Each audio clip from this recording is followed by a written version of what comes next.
This episode is brought to you by Buffalo Trace Distillery. Powerful yet smooth. Contained but never tame.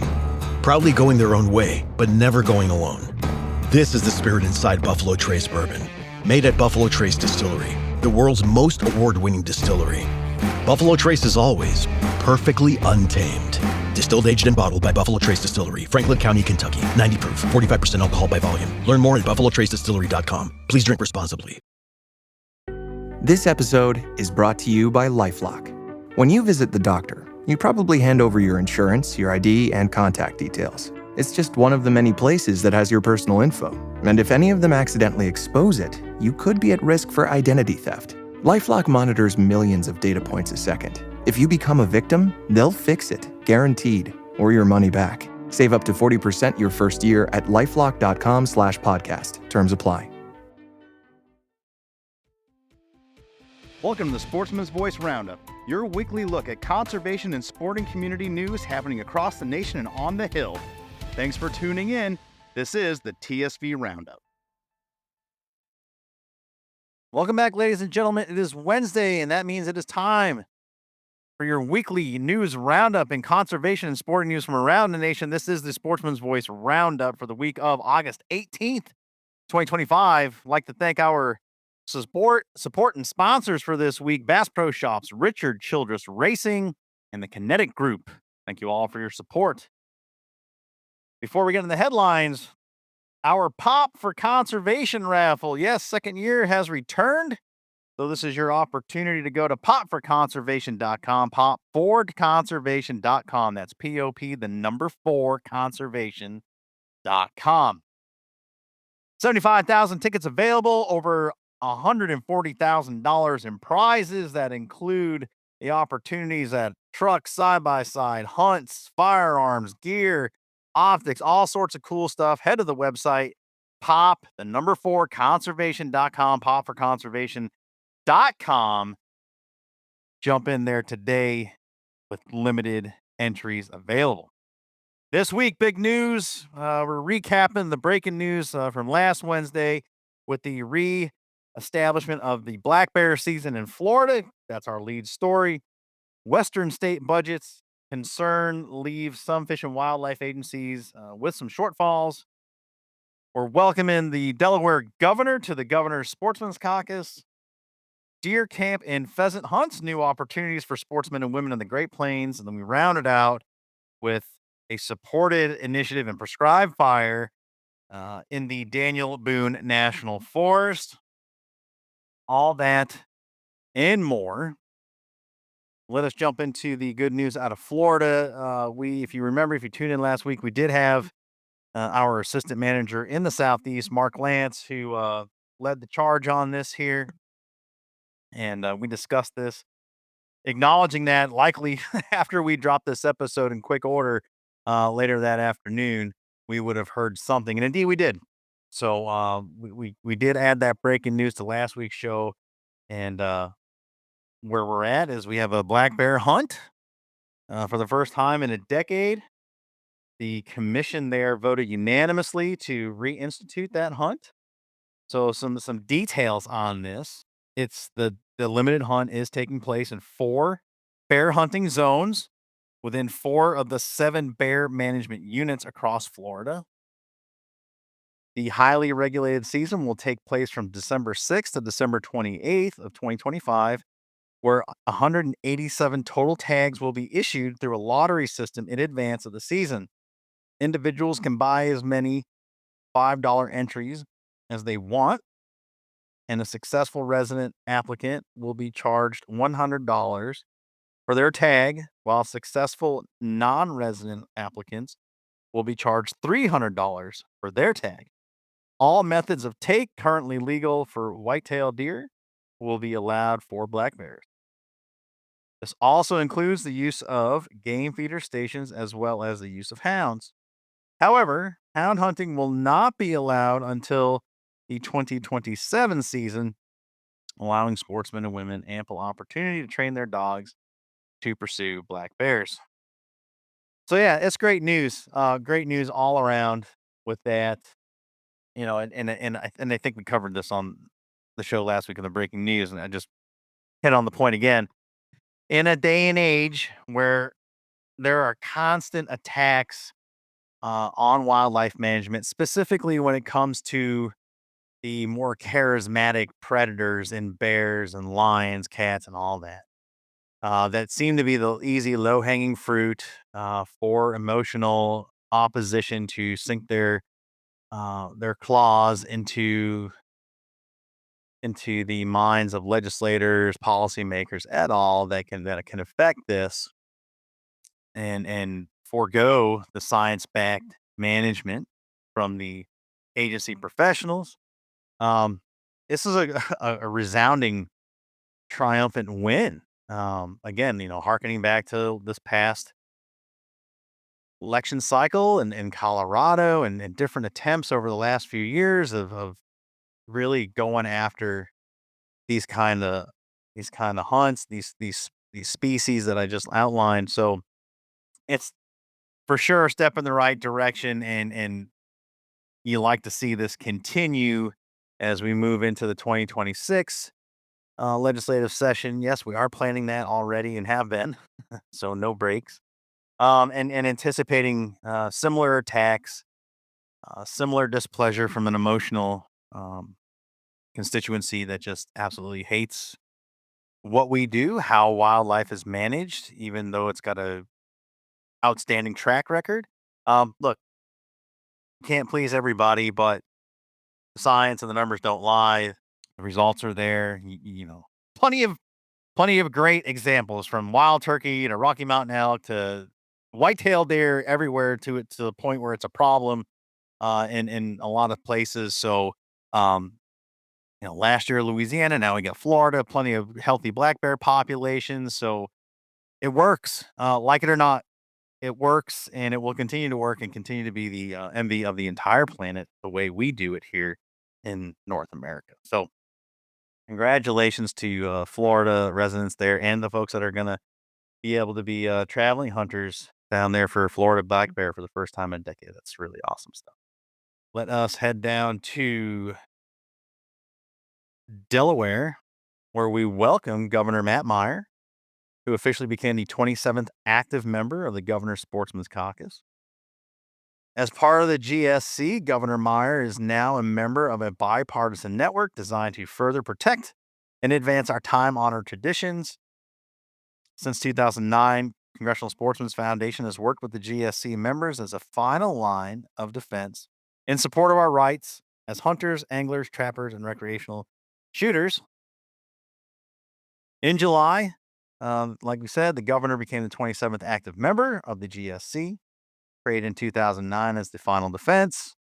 That's the state level GSC works with legislators and state partners to protect and advance. GSC members also work closely with the Representative State Legislative Sportsmen's Caucus, organized through the Bipartisan National Assembly Sportsmen's Caucus, NAS. Together, these two programs represent an unprecedented network of pro sportsman elected officials. While many of CSF's policy victories are won through close coordination with NASC member caucuses, the Governor's Sportsman's Caucus has historically played a pivotal role in pushing pro sportsmen and women's policy across the finish line while stopping anti policies at their final hurdle. This is great news and uh, welcome news as well. Adding to, elections have consequences. So, there's some attrition there and, really wanting to get the GSC built back up with governors who are interested, who care and understand their constituency, the sporting community, conservation community, and in strengthening the bipartisanness of that GSC is incredibly important. Um, it's just like everything we do; it's not one sided, and this here speaks to it. So, welcome to Delaware Governor Matt Meyer. Um, to the GSC and definitely, off of some great policy victories in Delaware over the last couple of years. Just added ally there in the state house is just great stuff. So if If you're listening to this program and your governor is not part of the GSC, and you think they should be, if you're a staffer, if you're a legislator, you got that relationship, we want to talk to you. There's plenty more governors out there. We'd like to add to the caucus leadership list, so we can facilitate, and we'd like to make that happen. Let's go to the western states. This coming from Maureen Newmiller. Western states state budget concerns leave some fish and wildlife agencies with shortfalls. Western state fish and wildlife agencies rely not only on the American System of Conservation Funding model, but also they are supplemented with funding from their general funds in the states. In those states like Washington, where over 25% of the agency funding has come from the general fund in recent years, economic downturns and state level budget cuts threaten the stability critical conservation and access programs. Faced with a historic $10 billion budget shortfall, Washington State Governor Bob Ferguson shared his plan for saving approximately $4 billion through budget cuts and tax increases. Included in these cuts were reductions to the state agency overall state general fund allotment. The American System of Conservation Funding user pays public benefit structure provides dedicated ongoing funding sources for state fish and game agencies. CSF worked diligently through the 2025 sessions to ensure stable long-term funding for fish and wildlife agencies occurred. Washington State was faced with significant budget shortfalls, as noted in the beginning, creating difficult choices between services like public safety and funding ongoing conservation efforts. The result was budget cuts that will have direct impacts on hatchery production and Western Washington pheasant programs, among other programs. In Oregon, the 2025 legislative session allocated $20 million for wildlife risk reduction. However, broader budget constraints threatened conservation programs not directly tied to the American System of Conservation Funding. Recent increase in the cost of conservation delivery, coupled with these general fund reductions, highlight the importance of securing dedicated long-term funding sources. As Western states navigate fiscally uncertainty, CSF will continue to advocate for policies that protect conservation funding from an economic volatility. Supporting American System of Conservation Funding and insulating agency budgets from boom and bust cycles is essential for assuring long-term health of fish, wildlife habitats, outdoor heritage, and access opportunities. Speaking of opportunity and access, a little happier story here from Jake Gould. Deer camp and pheasant hunts, new opportunities for sportsmen and women in the Great Plains. Jake starts out, not everyone is fortunate enough to have a mentor to introduce them to hunting and teach them everything they need to know going afield. To help teach new hunters, many state and fish wildlife agencies offer classes or mentored hunting opportunities. These opportunities can lead to recruiting new hunters who will be encouraged to continue participating in our time-honored traditions. Learn to hunt opportunities provide new hunters with a chance to learn everything they need to know before they hit the woods or the fields. South Dakota Fish and Game and Parks is offering a deer camp for the first time for first-time youth hunters, where each youth will be paired with an experienced guide. In Nebraska, they are offering a ladies learn to pheasant hunt program where the basics of pheasant hunting will be taught. State Fish and Wildlife agencies like South Dakota and Nebraska offer the opportunities for the first time to learn the basics of hunting. These learn to hunt programs provide the first step that is needed to get new hunters engaged in our time-honored traditions. While it's an important first step in recruiting future generations of sportsmen and women, efforts to continue to keep new hunters engaged are needed to ensure they continue participating beyond the duration of the programs. Deer camp offered by South Dakota Game, Fish, and Parks will teach the best ammunition and firearm for deer hunting, firearm safety, sighting in a firearm, and field dressing. And the Nebraska Ladies Pheasant Hunt will teach new hunters firearm handling, upland bird cleaning, and meal prep using the pheasants. Importantly, these programs also teach hunters to take safe and ethical shots, instilling confidence afield. Those great programs, especially, I think we've talked about it quite a bit on the show. Um, Certainly people get interested in the outdoor sports, angling, hunting, trapping, shooting sports. But if you don't have someone to show you how, it can be extremely challenging. Especially where a lot of the stuff is equipment driven, especially on the hunting side and the shooting sports side. And that's intimidating for folks of all ages, gender, what have you. It's intimidating to get involved. If you don't have someone, who do you ask?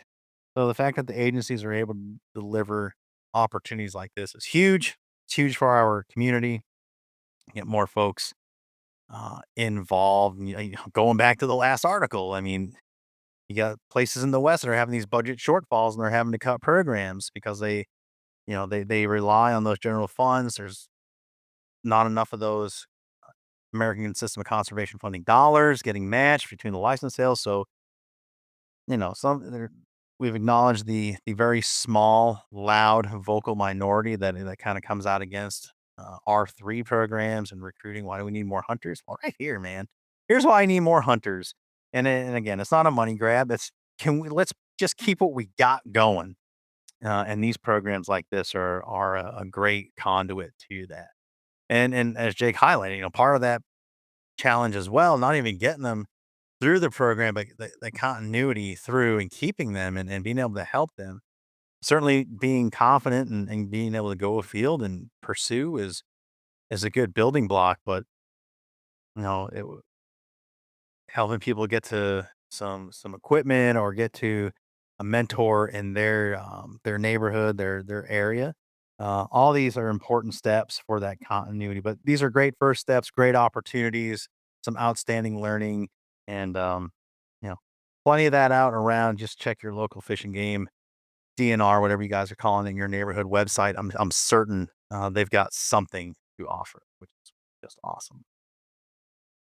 Let's round out the show here from John Colclasure. CSF supports prescribed fire project on the Daniel Boone National Forest. Prescribed fire is a cost-effective management tool that can be used to utilize and scale to improve wildlife habitat, increase vegetation diversity, and reduce fuel loads for lessen wildfire severity.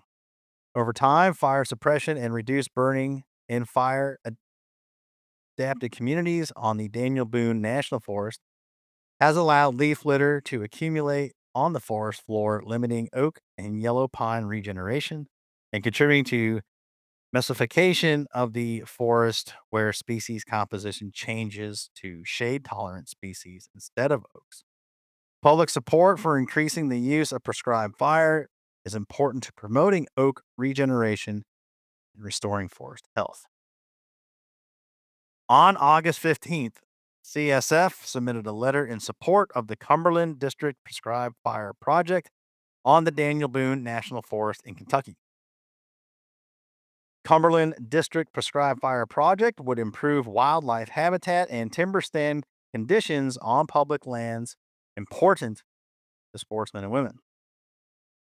CSF is a strong proponent of active forest management, including prescribed fire, to improve forest health and wildlife habitat and enhance opportunities for hunters and anglers.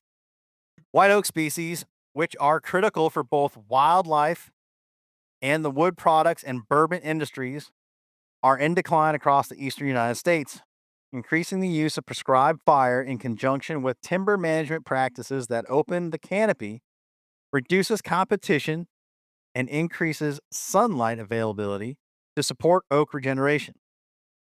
The Cumberland District Prescribed Fire Project would authorize the use of prescribed fire on more than 155,000 acres, which would help the U.S. Forest Service move the project area towards its desired future conditions as set forth in the 2004 Land and Resource Management Plan for the Daniel Boone National Forest. At the federal level, CSF supports the White Oak Resilience Act and the Fix Our Forest Act which would advance efforts to restore white oak species by supporting research and pilot programs to improve white oak regeneration. The White Oak Resilience Act recently reported out of the House Committee on Natural Resources, and CSF is optimistic that the Senate Committee on Agricultural, Nutrition, and Forestry will mark up the Fix Our Forest Act this fall. CSF is excited to see the Cumberland District Prescribed Fire Project be implemented over the coming years and is thankful that the U.S. Forest Service is committed to actively manage the Daniel Boone National Forest to benefit wildlife, local economies, and the sporting traditions of Kentuckians. Very good.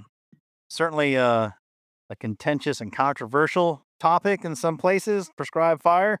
John and I have covered that in the past and have acknowledged that. And I guess just education, just people listening and understanding these controlled burns and prescribed fire prevent the stuff that grabs news headlines, especially in the West, and is a necessary and, as John said, an economical way to clear fuel load,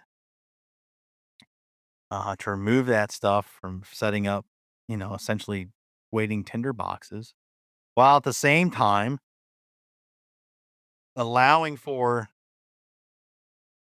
species of trees and vegetation that are beneficial to the landscape and wildlife, to water systems and aquatic life. It's all connected. It all matters. And they all depend on each other. So that's good. Good reporting from John. And we appreciate it.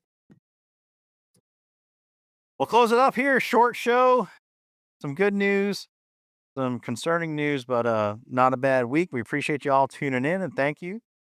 No feature this week. We do have feature next week. We teased that out, I think, in the last show. We are discussing the 75th anniversary of the Sportfish Restoration Act. Chris Horton joins us with a couple friends, and we'll do that next Thursday.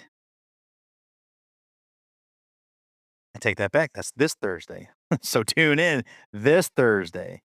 We will have that on the 21st, tomorrow. So do tune in tomorrow for our feature. I got the weeks mixed up here. Acknowledging my mixed up weeks. We will try to make sure we have a roundup for you next Wednesday. I say try because we will be, I will be at our NASC mid-year planning meeting where our executive council members come in and some host state partners come in as well. And we start, outlining policy priorities, discussing the NASC network and strengthening that. So it's a great meeting. But that's going to take me far away from my my home studio here, my office studio. So as long as there's internet and signal, we'll bring the show on the road from that destination and give you the news as long as we can get it up to the internet here and producer Cody can put it all together and we'll try to get that for you next Wednesday. No feature show next Thursday. In the coming weeks, we will have a Q3 federal policy update. We're going to give you a little look in the crystal ball to our NASC summit coming up in December. And then a whole bunch of more good stuff around the hunting season and looking into the back half of fourth quarter of the year. So good stuff coming. As always, we appreciate the support. We appreciate you guys taking us wherever you go, following, subscribing, 5-star likes, all that. And as I say every week, the more you do it, the better the show gets and gets in front of folks. So we appreciate it. Don't forget to sign up for the newsletter, congressionalsportsman.org, congressionalsportsman.org. There every week you get the free Sportsman's Voice EPUB in article links. You can dive deeper, do your own homework, get connected to the issues that matter to you. It's a free resource to you. You can also bounce around, check out our issue briefs the 90 plus policy positions we take, and again, more great research and stuff to strengthen your arguments, or if you're curious about something happening in your state, chances are we've got a background on it, and again, you can use that as a free resource. While you're there, you'll see the banner links for the Pot for Conservation raffle. Uh, Check that out. Get your raffle tickets if you're so inclined. It definitely is important to us. Helps support our mission. Helps our availability uh, to get out and do this work on behalf of the sporting community. Working with our legislative sportsmen's caucuses in the state houses, and then certainly at the federal level as well, and our state and federal partners to boot. All right, we'll leave it there. Thank you all for tuning in. As always, CSF is your inside connection to outdoor legislation. We'll see you next time. Thanks so much. Thanks for joining us on this edition of the Sportsman's Voice podcast. Ladies and gentlemen, your support is crucial, and you can help us out right now by leaving a review, filling in those 5 stars where available, sharing this episode with friends and family, and engaging with us socially. CSF can be found on Facebook, Instagram, and X, formerly known as Twitter. Together, we can protect the outdoor sports we love and continue to keep you informed wherever you are. That's it for this week. Until next time, we'll see you later.